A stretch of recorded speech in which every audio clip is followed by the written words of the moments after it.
Vlen ka njoftuar se gjatë javës që vjen do të kalon në seancë qeveritare ligji për përfaqësimin e drejtë dhe adekuat të shqiptarëve dhe komuniteteve tjera në administratën shtetërore dhe publike. Ata thonë se vlen do të mbyll një plak historike, duke e bërë atë që BDI-s bëri për 22 vjet. Por kohë e padrejtësisë po përmbyllet gjatë javës që po vjen, historia do të shkruhet në qeverinë e Republikës së Maqedonisë së Veriut. Vlen me guxim dhe përgjegjësi po e përmbyll një nga pikat më thelbësore të marrëveshjes së Ohrit.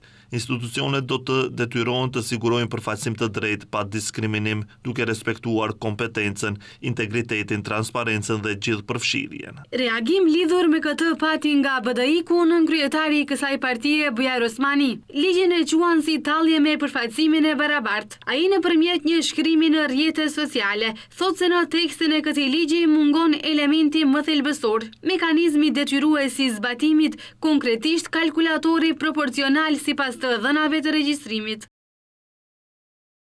Ky kalkulator ka qenë garancia e vetme objektive për të siguruar përfaqësim të drejtë dhe ka parandaluar diskriminimin dhe arbitrimin politik në punësimet shtetërore.